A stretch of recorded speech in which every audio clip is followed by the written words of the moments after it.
कोई सरप्राइज नहीं है और ये चीज जो है पाकिस्तान में शुरू हो गई है और इस चीज को हम जो है वो करेंगे। इस ये हमें पता है कि ये क्यों शुरू हो रही है और क्या कुछ नहीं है, ये इसका क्या सिलसिला है। ठीक है, 28 फरवरी से 2 मार्च को पाकिस्तान में आगाही रद्द इल्हाद सेमिनार हुआ। ठीक है, जिसका नारा था इल्हाद जदीद के इल्मी मुहाकमा और उसकी बुनियादी अनासर से आगाही के लिए मरूफ अहले इल्म के फिक्री और अमली मुहाजरात। ठीक है, तो अब एथिज्म एक कितना बड़ा प्रॉब्लम बन गया है कि इन लोगों को अब पूरे पूरे सेमिनार करने पड़ रहे हैं। और क्यों ये बन गया है, वो उसी ऑनलाइन एक्टिविज्म की वजह से है जो कि हम ऑनलाइन करते हैं। 260 के करीब इसकी एपिसोड्स हैं, इसके अलावा कितनी और वीडियोस, हजारों के हिसाब से वीडियोस मेरी अपनी इस चैनल पे मौजूद हैं। और ये चैनल पाकिस्तान में बैन हो चुका है, मगर मैं आपको बता दूं कि मैं कल बड़ा हैरान हुआ कि फिर भी चैनल की जो पाकिस्तान से ऑडियंस है वो 23% पे दोबारा पहुंची हुई। मैं सोच रहा था कि मुझे बैन करेंगे, पाकिस्तान से कोई नहीं देखेगा, मगर मैं हैरान था कि यार 23% दोबारा पहुंच गई। ठीक है, तो ये जो चीज है ये बड़ी ही हौसला अफजा है कि फिर भी चीजें पाकिस्तान में चल रही हैं। और जिस कदर पाकिस्तानी लोगों की कॉल्स आती हैं मेरे पास और मुस्लिम लोगों की हिंदुस्तान से कॉल्स आती हैं, पाकिस्तान से कॉल्स आती हैं, तो लोग जो है वो बदल रहे हैं। क्रिश्चियंस की कॉल्स आती हैं, आप देखें हर दफा अब ऐसा हो रहा है कि हमें कोई ना कोई क्रिश्चियन भाई ऐसा आके मिल जाता है जो कि अपने डॉगमा को डिफेंड करने आया होता है और हमारी उससे बात होती है। हमारे पास एक्स क्रिश्चियंस जो हैं वो तवातर से आते हैं, गॉड रियलिटी लास्ट टाइम आए थे, फिर इसके अलावा एक और भाई हैं, उनका नाम मेरे जहन से निकल गया। एक हमारे पास सरफिरा के नाम से आते हैं और बहुत से लोग आते हैं। तो क्रिश्चियंस जो है वो भी क्रिश्चियनिटी छोड़ रहे हैं, क्योंकि जो क्वेश्चंस उनके जहन में मैं डालता हूं वो क्रिश्चियनिटी को छोड़ देते हैं, वो उसको छोड़ के इंसानियत की तरफ आ जाते हैं, ह्यूमैनिटी की तरफ आ जाते हैं। और आप लोग जितना सपोर्ट करेंगे इस चैनल को उतना ज्यादा अच्छा होगा। आप लोग शेयर करें, आप लोग अपने दोस्तों के साथ शेयर करें, कोई आईडीज ऐसी बना लें कि आपकी वो आईडी किसी को पता ना हो और उससे आप लोगों को दे सकते हैं।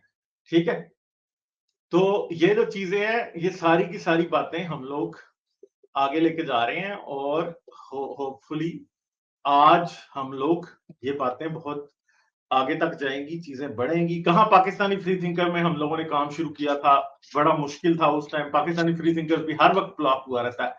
11वां ग्रुप जो है रिसेंटली ब्लॉक हुआ था, 12वां ग्रुप अब बना हुआ है और उसके 5,500 मेंबर्स हो चुके हैं। वो काम आगे चला आ रहा है, उधर से भी काम आगे चल रहा था। हम लोगों ने इतनी तकलीफें उठाई पाकिस्तानी फ्री थिंकर्स की वजह से, मुल्क छूट गया, जेलों में पहुंच गए, क्या कुछ नहीं हुआ, मगर काम आगे चल रहा है। यूट्यूब पे आ गया काम आज, तो अभी आगे चलता रहेगा। अभी देखते जाएं आगे क्या क्या होगा। तो कहां पे है जी, यहाँ पे मौलवियों के नाम लिखे हुए हैं। बैरून कराची वालों के लाइव शो रद्द इल्हाद सोशल फोरम पर शेयर होगी।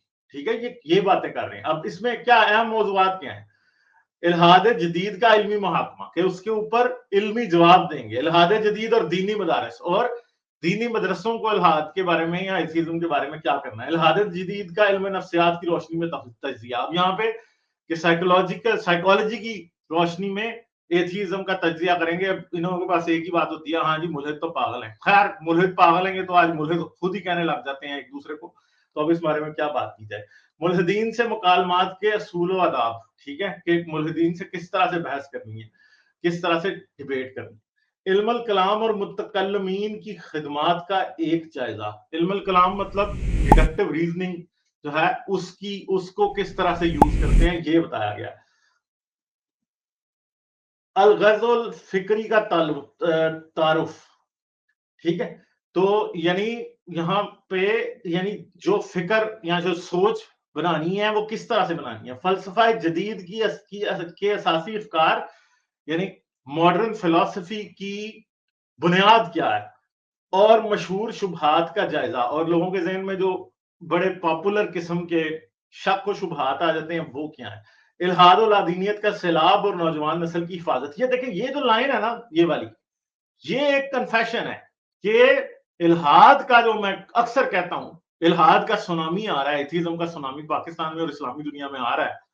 तो यहाँ पे मौलवी खुद मान रहा है कि इल्हाद का जो सैलाब है वो आ रहा है और नौजवान नस्ल जो है वो वनरेबल है और नौजवान नस्ल की हिफाजत करनी पड़ेगी।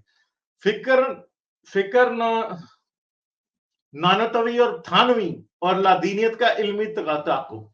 अब नानतवी और थानवी की जो फिक्र है उसको लेके और लादीनियत के का मुकाबला उससे करना है, ये कह रहे हैं। ठीक है, ये वो है, क्या इनको कहते हैं, देवबंदी है। ठीक है, बरे सगीर में जिद्दत पसंदी की तारीख और बरे सगीर में मॉडर्निटी की जो तारीख है कि मॉडर्न थॉट की, वो क्या है, फलसफा जदीद और गजालियात। ठीक है, और फलसफा, अब ये गजालियात का मीनिंग मेरे भी ज़हन में, गजल तो होती है पोएट्री, और आई थिंक कि फलसफा जदीद और गजालियात कोई इस तरह की चीज ही होगी। अब मेरे ज़हन में इस वर्ड का मीनिंग नहीं आ रहा। अच्छा, हाजरीन में कौन है? शेख अल हदीस मौलाना मोहम्मद यूसुफ मदनी ज़ैद मुजद्दा। अच्छा जी, अब बात यह है कि ये हाँ, गजालियात से मतलब गजाली का जवाब, वही गजाली वाला वो होगा, वो जी तख्ते खुद जुड़ने लगे, कश्ती बन गई, और जी वो वाले वही बोंगी पुरानी मारने का मूड होगा यहाँ पे। ठीक है जी, मुफ्ती यासिर नदीम वाजदी, रिकॉर्डेड लेक्चर वाजदी साहब का देखा जाएगा। हम तो वाजदी साहब की राह देख रहे हैं बड़ी देर से। वाजदी साहब तो बड़े देर से एरर 404 गायब हैं, और आज तक कभी भी वाजदी साहब किसी बहस के लिए, डिबेट के लिए राजी नहीं हुए। हम तो भाई आपकी राह देख रहे हैं। हमने आपसे, वाजदी साहब कहा भी था कि हम आपसे जो है वो डिबेट कर लेंगे गुलामी के ऊपर। किसके चैनल पे? अब्बास हैदर के चैनल पे। ठीक है, और हम आपसे कोई एक्स्ट्रा डिमांड वगैरह नहीं रखेंगे, हम आपसे वहां पे डिबेट करेंगे अच्छे तरीके से। ठीक है, डॉक्टर हसीब अहमद हसीब, मुफ्ती इमरान हसन साहब, मौलाना हुजैफा वस्तानवी साहब ऑनलाइन, हाफिज शारिक अब्बास शारिक साहब, मौलाना अब्दुल शारिक ऑनलाइन, अब मौलाना अब्दुल उमर, मुफ्ती नदीम अल रशीद। औकात ये है जामिया शेख याहिया अल मदनी बामुकाम यहाँ बमुकाबल सदे बहारा लॉन आलमगीर रोड कराची। तो कराची में होना था, नंबर भी दिया हुआ था सारे का सारा, सब कुछ ये हो गया होगा अभी तक। एथीज्म एक तरफ, इल्हाद एक तरफ। 4 दिन का ये सेमिनार था, 3 दिन का ये सेमिनार था, 28 से लेके 2 तक, 3 दिन का। तो ये कर रहे थे ये लोग, और क्यों कर रहे हैं आपको भी पता है और हमें भी पता है, क्योंकि मंजी के नीचे डांग फेरने के लिए इल्हाद आ गया, और डांग जो है वो बड़ी सख्त है, सही तरह फेरी जा रही है। इनको सही तरह समझ आ रहा है कि यार इनके अपने मजहब में क्या क्या मसले हैं, और नौजवान नस्ल बड़े अच्छे तरीके से हमारे आर्ग्यूमेंट्स को समझ रही है। जो बातें हम समझाने की कोशिश करते हैं उनको समझ रही है, और समझने के साथ साथ नौजवान नस्ल बदल रही है। क्यों बदल रही है? क्योंकि उनको नजर आ रहा है कि मजहब में जो बोंगियां हैं वो उनकी अकल को सेटिस्फाई नहीं कर सकती। इसलिए गालिब कमाल जैसे लोगों की जो लॉजिक है, जो रीजनिंग है, वो उन्हें ज्यादा अपील करती है। जो क्वेश्चन उठाए जाते हैं वो ज्यादा अपील करते हैं। एविडेंस बेस्ड थिंकिंग को जो हम प्रमोट करते हैं, रैशनल थिंकिंग को जो मैं प्रमोट करता हूं, वो ज्यादा जो है अपील करती है लोग। तो ना गांधी के पास जवाब है, ना इंजीनियर के पास जवाब है, तारिक जमील के पास जवाब नहीं है, यासिर वाजदी के पास जवाब नहीं है, किसी के पास कोई जवाब नहीं है इन बातों का। मेंटल जिम्नास्टिक बहुत ज्यादा है। मेंटल जिम्नास्टिक इतनी जबरदस्त है कि मैं कहता हूं कि ओलंपिक में अगर इनको फीमेल मेंटल जिम्नास्टिक में भेजा जाए ना, तो वहां से ये जीत के आ जाएंगे। मौलवी हजरात हमारे इतनी मेंटल जिम्नास्टिक ये कर रहे हैं ना कि वहां से ये गोल्ड मेडल लेके आए। मैं कहता हूं साथ जिम्नास्टिक्स के जितने भी वो है ना, 1 2 3 पे हमारे मौलवी यासिर वाजदी, इंजीनियर मिर्जा, गांधी, फिर और सब के सब मुफ्ती तारिक मसूद, ये होंगे सब के सब। हर बात में मेंटल जिम्नास्टिक, कोई किसी बात का इनके पास कोई जवाब नहीं है। हर चीज में मेंटल जिम्नास्टिक ही मेंटल जिम्नास्टिक है। फिर मेंटल जिम्नास्टिक का चैंपियन कौन है? साहिल अदीम। साहिल अदीम भाई, उसकी छलांग तो भाई ब्लैक होल से नीचे गिरती ही नहीं है। वो तो चांद पे, एक छलांग जमीन पे, दूसरी छलांग चांद पे। इतना तो रसूल अल्लाह तेजी से चांद तक नहीं पहुंचे हुए हैं, 7वें आसमान तक, जितनी जल्दी वो पहुंच जाता है, पोर्टल खुल जाते हैं। मुझे तो वो खुद लगता है कि कहीं से खलाई मखलूक की हजरत लगने लग जाते हैं, क्योंकि ऐसे बातें करता है जैसे खुद देख के आया था कि नूह ने पोर्टल खोला हुआ था। नूह ने पोर्टल खोला था, नूह ने पोर्टल खोला था कि मेरे मुंह से कुछ निकलेगा, पोर्टल था कि अल्लाह मियां की तशरीफ थी।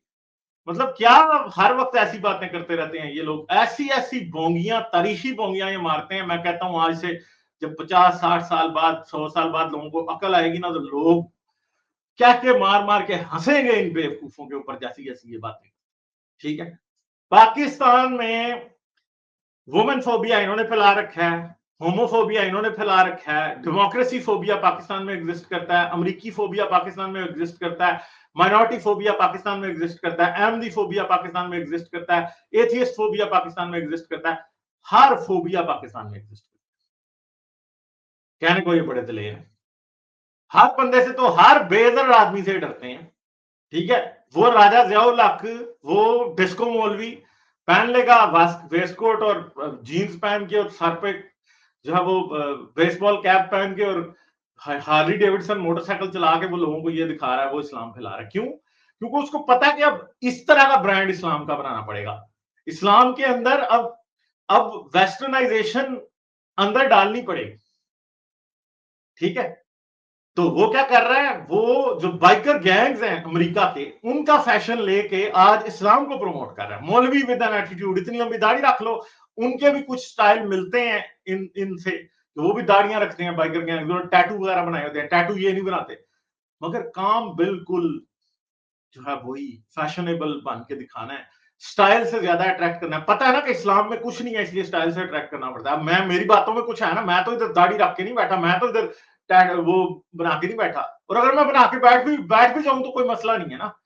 ये तो एक तरफ इस्लाम कहता है कि काफिरों की कॉपी ना करो, दूसरी तरफ राजा ज़ियाउल हक जैसे लोग, साहिलुद्दीन जैसे लोग सारी की सारी जो एक फैशन सेंस है, जो एक लुक है, वो वेस्टर्नाइज बनाना चाहते हैं और बेचना उसके अंदर इस्लाम चाहते हैं। यानी नई पैकिंग के अंदर पुराना बासी फरसूदा सौदा बेचना चाहते हैं, जो कि था ये वही 1400 साल पुराना इस्लाम 23rd सेंचुरी 21st सेंचुरी की पैकिंग के अंदर आपको बेचेंगे।